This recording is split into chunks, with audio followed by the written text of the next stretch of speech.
नमस्कार दोस्तों, stock market studies में फिर से एक बार आपको बहुत बहुत स्वागत है। तो आज मैं फिर से आपके सामने कुछ इंपॉर्टेंट कंपनी का अपडेट शेयर करूंगा। तो इस वीडियो को लास्ट तक जरूर देखिएगा, क्योंकि इस वीडियो के माध्यम से आपको कंपनीज की सिर्फ डिटेल्स नहीं, कुछ ऐसे इंपॉर्टेंस के बारे में चर्चा करूंगा जो इंपॉर्टेंस अपडेट आपको जरूर देखना चाहिए। जिस अपडेट के माध्यम से आपको पता चलेगा कि अभी फिलहाल के लिए कंपनी की सिचुएशन क्या है, और टेक्निकली चार्ट पैटर्न भी मैं आपके साथ शेयर करूंगा, जिस टेक्निकली चार्ट पैटर्न के बेसिस में हम लोग स्विंग ट्रेडिंग कर सकते हैं।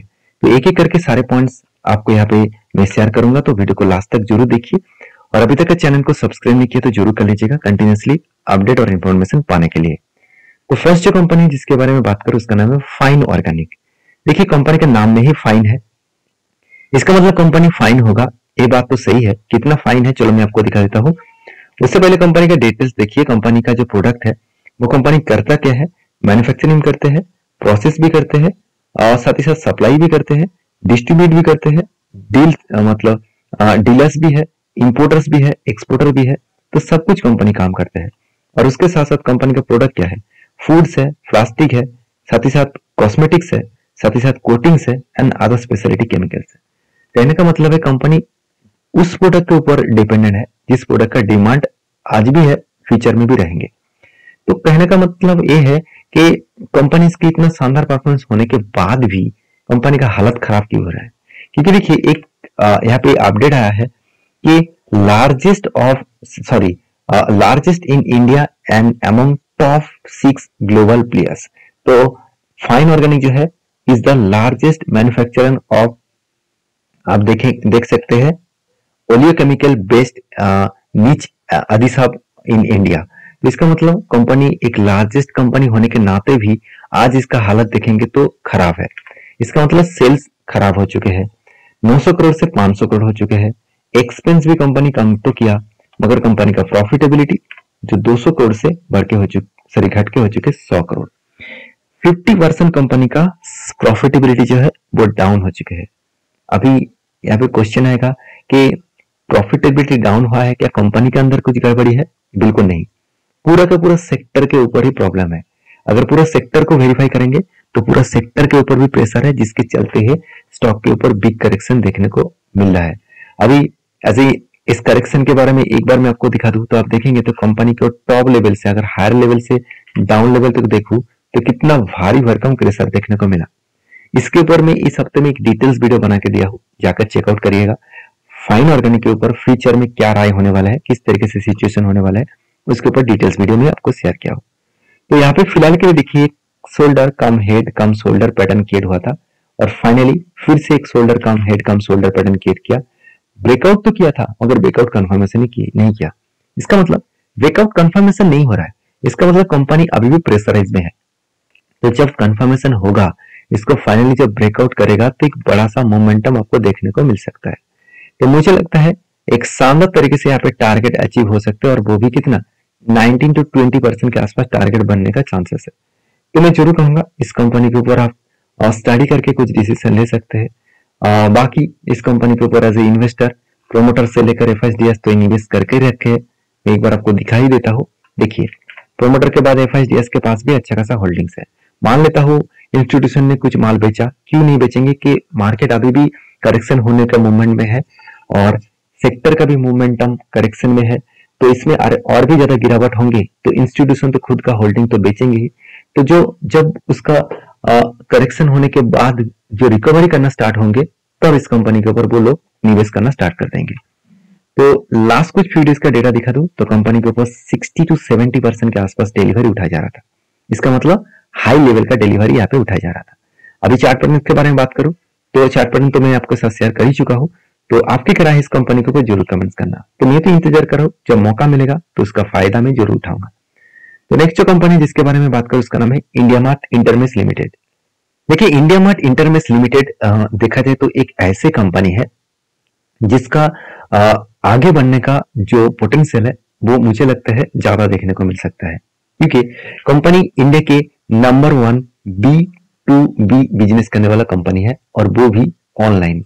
तो ऑनलाइन इंडस्ट्रीज में जितने सारे B2B बिजनेस करने वाला कंपनी है उनमें से नंबर 1 कंपनी है इंडिया मार्ट। और इंडिया में सर, इंडिया के नहीं ऑल ओवर एशिया के भी एक लार्जेस्ट कंपनी है। और इस सेक्टर का बहुत ज्यादा तेजी से ग्रोथ हो रहा है। देखिए एक मैं एग्जांपल दे रहा हूँ, मान के चलिए आप एक प्रोडक्ट, बहुत शानदार एक प्रोडक्ट बनाया और उसको आप बेचकर पैसा कमाना चाहते हैं, और आप चाहते हैं कि कोई भी मुझे कस्टमर मिले, और कोई भी मुझे अगर डीलर मिले, और कोई भी मुझे अगर होलसेलर मिले जिसके साथ मैं डील करके काम कर सकूं, जो मेरा प्रोडक्ट कंटिन्यूसली वो बाय करते रहे। और इसी प्लेटफॉर्म के ऊपर काम कौन कर रहा है? India mart. मतलब आपका प्रोडक्ट है, वो जो डीलर है वो खरीदना चाहेंगे, उसके साथ आपका डील करा देंगे, और बीच में वो कमीशन ले लेंगे दोनों के पास से। तो यही काम कंपनी काम करते हैं, और जिसका ग्रोथ होने का चांसेस ज्यादा है, क्योंकि आज हर कोई व्यक्ति बिजनेस करना चाहते हैं, हर कोई व्यक्ति प्रोडक्ट बेचना चाहते हैं। तो रही बात कंपनी का आरओसी आरओई दोनों ही बेस्ट तरीके से देखने को मिला है, धीरे धीरे आगे बढ़ रहा है। डेप्थ ऑफ इक्विटी 0 के आसपास है, इनकम भी हो रहा है, हाथ में कैश भी है, और प्रोमोटर के पास होल्डिंग्स भी है। अगर यही चीज में क्वार्टरली बेसिस के बारे में बात करूं तो कंपनी के जो सेल्स का ग्रोथ है वो लगातार बढ़ते चले गए।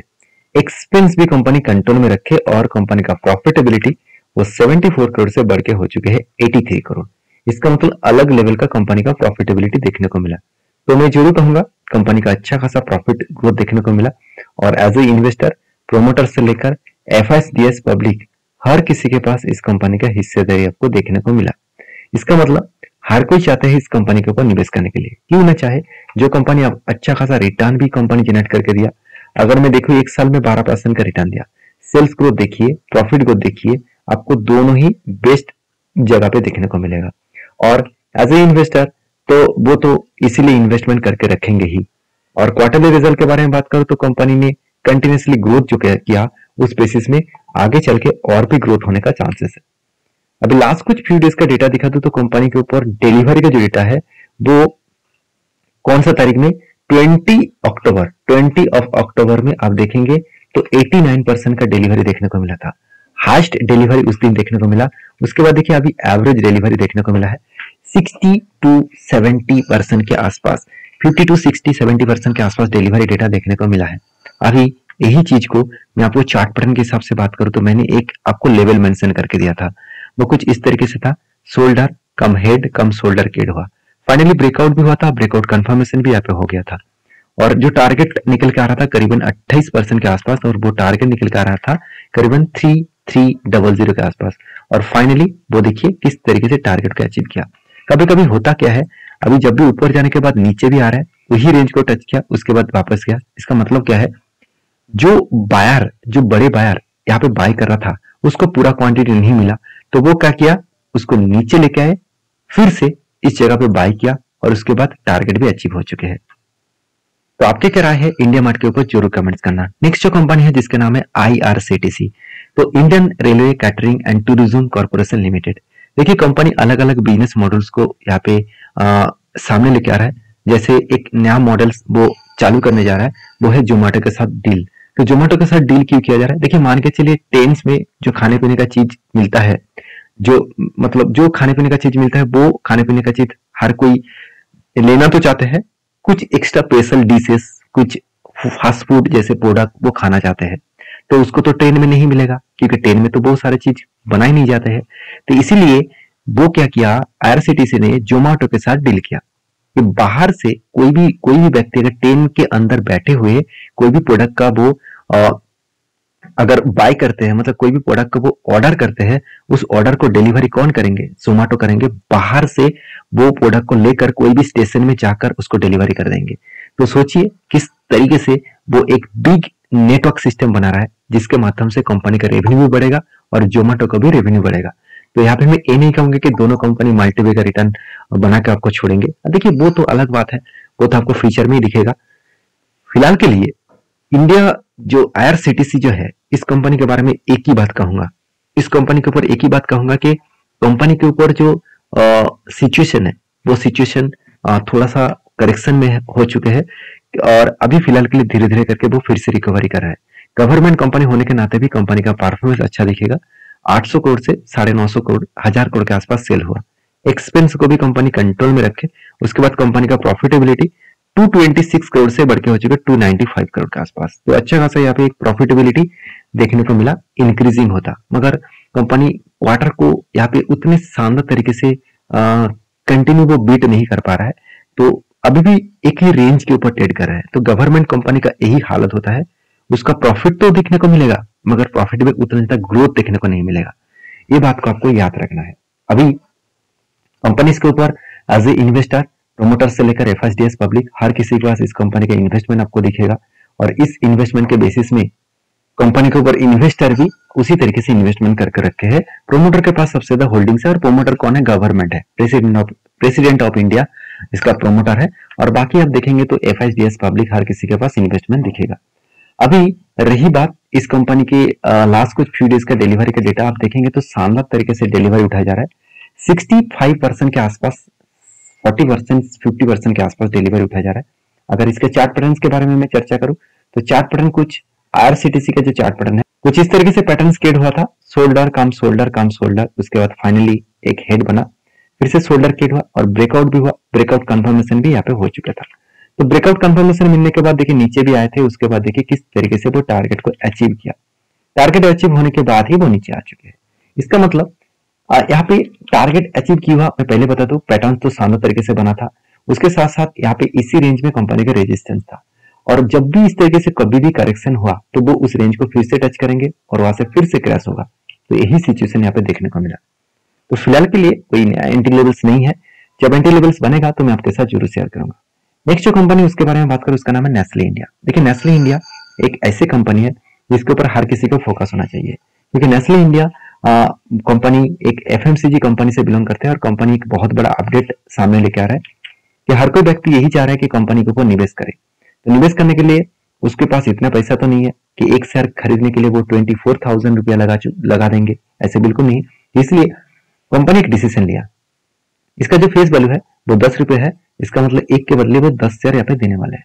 तो 10 शेयर देंगे मतलब आपको यहाँ से 10 से आपको डिवाइड करना होगा, तो आपका एक शेयर का कीमत आपको 2400 के आसपास देखने को मिलेगा। तो कहने का मतलब है इस कंपनी के ऊपर आप फोकस रखिए, कब इसका डेट आएगा, मैं जब डेट आएगा तो मैं आपके साथ शेयर करूंगा। तो वीडियो में अगर जानकारी अच्छा मिले तो प्लीज लाइक करना, दोस्तों के साथ भी शेयर करना, चैनल को सब्सक्राइब भी करना। मिलते नेक्स्ट वीडियो में, तब तक के लिए अच्छे से रहिए, अपने ख्याल रखिए, धन्यवाद।